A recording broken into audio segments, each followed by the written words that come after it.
Hello everyone, how's it going? My name is Dan the Tutor, on a mission to become the world's greatest tutor. In today's video, we're going to be talking about how to use row echelon form and reduced row echelon form to solve systems of equations. So first, I guess, I'm not going to explain how to do row echelon form or reduced row echelon form or Gaussian elimination or Gauss-Jordan elimination, because I cover all that in these two videos, which, if they're not on the screen, then they're in the description, whatever. So I'm assuming you know how to do that by now. But really the question is, how can we take, let's say, this system of equations I have right here, and how can I use row echelon form and reduced row echelon form to solve them? Well, the answer goes something like this. The first thing you want to do is you want to turn this matrix into an augmented matrix. An augmented matrix just means it has like this bar right here, and I'll explain what the bar is for in a second. But basically, the first column is going to be all your x's. So 1, -2, and 1. Notice there are the invisible ones in front of the x's, which I do write. Then the next column is the y's, which would be 2, 1, -3. And then the z's are a little tricky because it's 3, -5. And then remember, this is just 0, z. So the z's are going to be 3, -5, 0. And then the augmented part is where you put the constants on the right, 6, 7, and -11. Now your goal with this augmented matrix, you want to put the left part in either row echelon form or reduced row echelon form. And when you do that, you can solve it using the values on the right side of the bar. We're going to do row echelon form first. I'm going to do both row echelon form and reduced row echelon form for this problem. But just so you know for the future, if you have the choice, row echelon form is always faster. Reduced row echelon form just takes longer and it's not fun, so I'm not going to do it if I don't have to. So then how do I do row echelon form using Gaussian elimination? Well, the strategy is you want these numbers to be zeros. And we do that using row operations. Like for instance, 2 times row 1 plus row 2 store in row 2. I'll admit, you might use a different notation than mine, an inferior notation, no doubt. But the reason why I'm doing this is because if I multiply 2 by row 1, it will eventually cancel out this -2 term, leaving me with a 0 in that -2 spot. So just temporarily, I'm going to write 2 times row 1, so 2, 4, 6, 12. I say temporarily because the row is still 1, 2, 3, 6, but I'm just doing this to add it with row 2. For instance, 2 times -2 is 0, 4 plus 1 is 5, 6 minus 5 is 1, and 12 plus 7 is 19. And then what you're going to see is every other number in this matrix is going to stay the same, including the original row 1, 1, 2, 3, 6. And row 3 will stay the same as well. 1, -3, 0, -11. And the goal of what we just did is you just made that a 0. Yay, good job. Now we still want to make this guy a 0 next. So that's easy. That's just going to be row 1 minus row 3 store in row 3. Technically, you could also do row 3 minus row 1. It's going to get you the same answer at the end of the day. Doesn't matter. So 1 minus 1 is 0. 2 minus -3, careful, double negative, will be positive 5. And then 3 minus 0 is 3. And 6 minus -11 is 17. And once again, all the other values are going to stay the same, which means 1, 2, 3, 6, and 0, 5, 1, 19. Now our next goal is going to be to make that 5 a 0. Luckily, this is pretty easy. The way you want to do it is row 2 minus row 3 store row 3. And that's going to give us, the first row stays the same. Don't even worry about that. Second row stays the same as well. I'll just write it in now. And the third row is 0. 5 minus 5, which is 0. 1 minus 3, which is -2. And 19 minus 17, which is +2. Now at this stage, we are in row echelon form. Reason why? these are zeros. All of these, we call them leading entries or pivots, are non-zero. And so, yeah, that's row echelon form. Very easy example of row echelon form, actually. From this stage, if you want to solve for x, y, and z, here's how you do it. First, you start with the third row, which, remember, this matrix corresponds to actual variables. Remember we said column 3 is z, column 2 is y, and column 1 is x. What we have here is negative 2z equals 2. Divide both sides by negative 2, we have a solution for z. It's negative 1. That's one of our solutions. If you want to solve for y, you're just going to use row 2. That's going to be 5y plus z equals 19. And then we know what z is. Z is negative 1, so 5y minus 1 equals 19. Add 1 to both sides, and then divide by 5. We'll get y equals 4. And then if you want x, you just use the first equation. 1x plus 2y plus 3z equals 6. And now we're just going to plug in for what we know. Like we know y is 4, and we know 3 is negative 1. And now it's just a matter of solving, reducing. X plus 8 minus 3 equals 6. 8 minus 3 is 5. Subtract 5 from both sides. X is going to be 1. And so we have our solution. As a coordinate point, you would write 1, 4, negative 1. That is the x, y, and z values. Now that's how you do it using row echelon form. If you want to do reduced row echelon form, or instead of you want to do reduced row echelon form, your teacher or professor is forcing you to do it, you really just want to start where we left off with row echelon form. So here's where we left off. We're in row echelon form. To get to reduced row echelon form, you need to do two things. Number one, you need to make these all ones, and the second thing you need to do is these all need to be zeros. Honestly, I like to start with making those zeros. Well, actually, okay, the first thing I will do, I'll make that a 1. That's pretty easy. Remember, we can do this with row operations. We can say negative 1/2, row 3, store in row 3. Obviously, the reason why I'm doing that is that's going to be 0, 0, 1, and then negative 1 for that third row. And then the first two rows will stay the same again. Next thing I want to do is I want to get this and this to be zeros. So starting with row 2, that 1, I'm going to say row 2 minus row 3, store in row 2.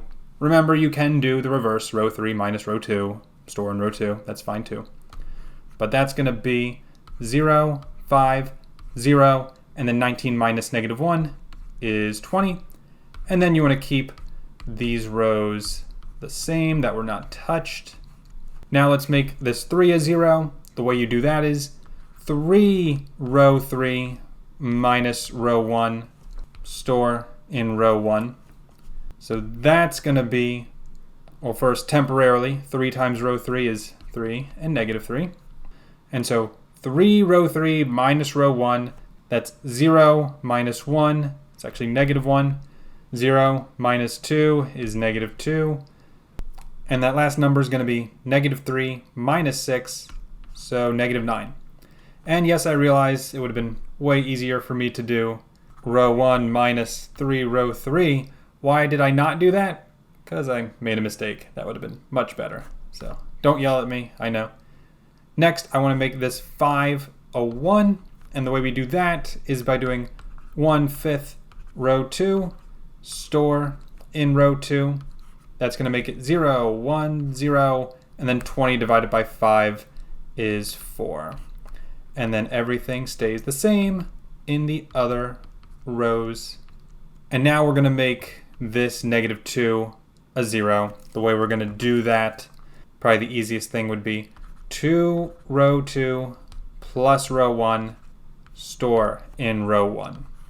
So that's going to be, well, first row 2 is going to become 0, 2, 0, 8, and then 2 row 2 plus row 1. So 0 minus 1, negative 1, 2 minus 2, 0, 0 minus 0, 0, and 8 plus negative 9 is negative 1.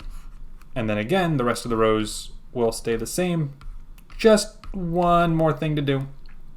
I need that negative 1 to become a positive 1. So all you do is negative row 1 store in row 1.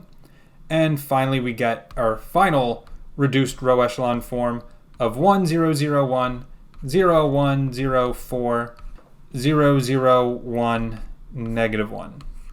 And now you will see the only advantage to reduced row echelon form. There's your answers, x, y, and z. X is 1, y is 4, z is negative 1, and that's the answer. We know it's the same answer we got earlier.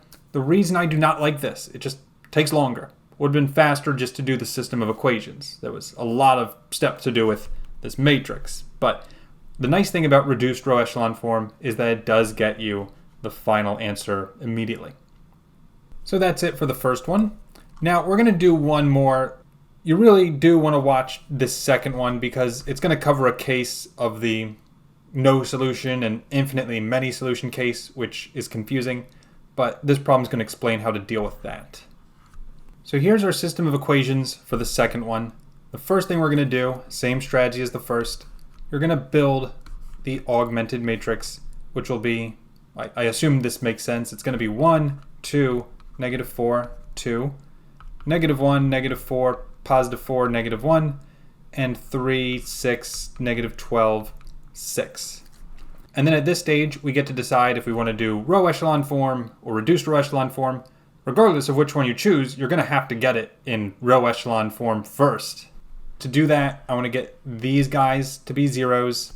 Let's start with row 1 plus row 2 store in row 2, which is going to make that guy a 0. And I'm going to do this part pretty quickly now that I think we understand it. It's going to be 0, negative 2, 0, positive 1, and then everything else stays the same. Excellent. Next, to get that 3 to be a 0, it's going to be 3 row 1 minus row 3 store in row 3. So temporarily, row 1 is going to be 3, 6, negative 12, 6, which will then give us 3 minus 3, 0, 6 minus 6, 0, negative 12 minus negative 12, that's 0 too, and 6 minus 6 is 0. We have a row of all zeros, which is what I was talking earlier about the infinitely many solutions case. So at this stage, we're actually in row echelon form. I don't know if you noticed, but these are my leading terms, or my pivots. You have zeros below them. The row of all zeros is at the bottom. So yeah, we're in row echelon form right now. But the question is, how do I solve this?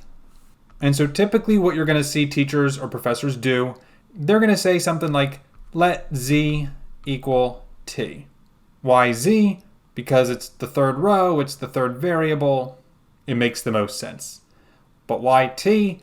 I don't know. It's an arbitrary variable we choose. It doesn't matter. But they usually choose t. Now with that being said, now you're just going to solve it as much as you can like normal. Just know that whenever you see z, you're going to replace it with t. As a matter of fact, the second row is not even going to matter because it's negative 2y equals positive 1, right? That's the way we write that second row. So we know y is just negative 1/2. So it doesn't look like it's infinitely many solutions, but the x sure does to me. That's going to be x plus 2y minus 4z equals 2. And we're solving for x now, because we know y is negative 1/2, and we know z is t. Just plug in a t, trust me. And now we're going to solve this as much as we can.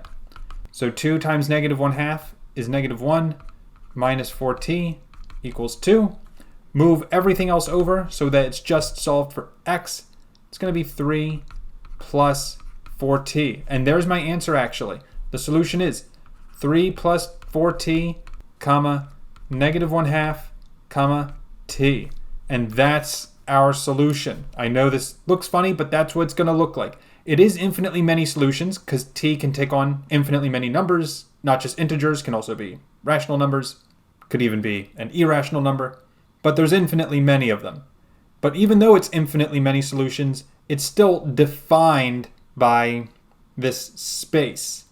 Like, in other words, I can't say 0, 0, 0 is a solution because there's no value of t that's going to get you 0 for everything, especially because y has to be -1/2.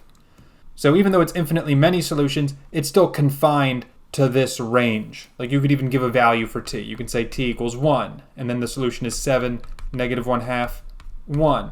And that's one of the solutions. But then t could be 2, and it gets you a different value. You see what I mean? And if you wanted to do reduced row echelon form, you could do that, but you still have to write this, z equals t, and then you still kind of have to set up a system of equations anyway. Because if you do put this in reduced row echelon form, I'll just skip the work and tell you what you end up with. You're going to get this. So we still see that y is -1/2, sure, but for that first row, even though it doesn't look like reduced row echelon form, it is, because the -4 is not a pivot. There's no pivots in that column, which means that number could be whatever it wants to be, -4 or not. And you would still have to write x minus 4t equals +3, because you still have to say z equals t. So that's why I'm saying x minus 4t instead of 4z. But anyways, you're going to get the same thing. So there's no getting around it if you do row echelon or reduced row echelon. And one more thing, real quick. Let's say instead of a row of all zeros at the bottom, let's just say hypothetically that we ended up with literally any other number, let's just say 2. This is going to be our no solution case because there is no way 0 equals 2. So if you ever get a row of almost all zeros and then on the right side you have a number, that's when you get no solution. You can just stop right there. You're done. There's no solution. You can even say y equals -1/2. It's great and all, but you have to write no solution. And your teacher's not even going to be looking for that y value. They're just looking for no solution. Well, that's going to do it for this video. If you have any questions, please write them in the comments. Have a great rest of your day, and I'll see you in the next video. Take care, and bye-bye.